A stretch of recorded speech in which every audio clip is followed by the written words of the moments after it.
आगामी राजस्थान विधानसभा चुनाव में अगर कांग्रेस पुनः सत्ता में वापसी करती है तो वहां सचिन पायलट मुख्यमंत्री बन सकते हैं।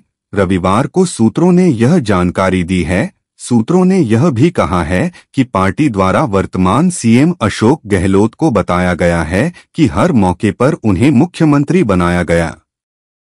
अन्य दावेदार भी थे, लेकिन उन्हें राजस्थान में सरकार का नेतृत्व करने का अवसर दिया गया। सूत्रों के मुताबिक पार्टी के वरिष्ठ नेताओं से कहा गया है कि वे युवा नेताओं को जगह दें। नई पार्टी के मुद्दे पर सूत्रों ने अटकलों को खारिज कर दिया। चुनाव आयोग के सूत्रों ने यह भी कहा है कि अभी तक पायलट की ओर से ऐसा कोई अनुरोध नहीं किया गया है। इससे पहले सचिन पायलट के नई पार्टी बनाने की अटकलों पर कांग्रेस महासचिव संगठन केसी वेणुगोपाल ने बुधवार को इसे अफवाह बताते हुए खारिज कर दिया था और कहा था कि ऐसा कोई संकेत नहीं था कि टोंक विधायक पार्टी छोड़ देंगे। वेणुगोपाल ने कहा, मैंने उनसे बात की थी, उन्होंने ऐसा कोई संकेत नहीं दिया है कि वह पार्टी छोड़ने जा रहे हैं। मुझे ये अफवाहें लगती हैं, वेणुगोपाल ने कहा।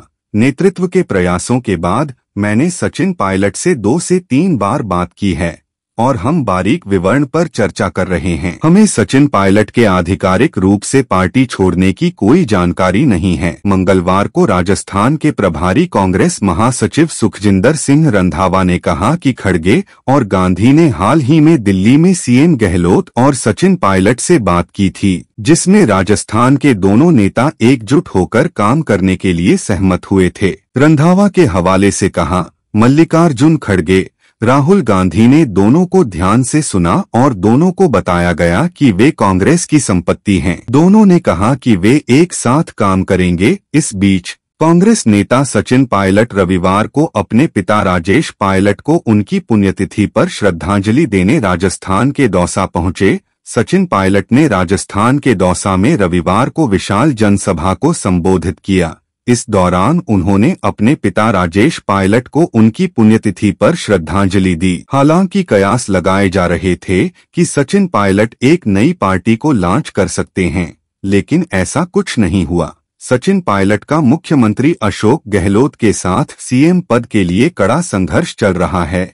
इस महीने की शुरुआत में कांग्रेस पार्टी ने दोनों नेताओं के साथ बातचीत की थी। इसके बाद पार्टी ने कहा था कि दोनों ने एकजुट होकर सर्वसम्मति से एक प्रस्ताव पर सहमति जताई है। कांग्रेस संगठन के प्रभारी महासचिव केसी वेणुगोपाल ने घोषणा की कि दोनों नेताओं ने एक साथ आने और आगामी विधानसभा चुनाव एकजुट होकर लड़ने पर सहमति व्यक्त की है। अपने पिता के बारे में बात करते हुए सचिन पायलट ने ट्वीट करते हुए लिखा, अपनी कर्मभूमि से उनका राजेश पायलट जुड़ाव, जनता से अपनेपन का रिश्ता एवं जनकल्याण के प्रति उनकी समर्पित कार्यशैली मेरे लिए मार्गदर्शक हैं।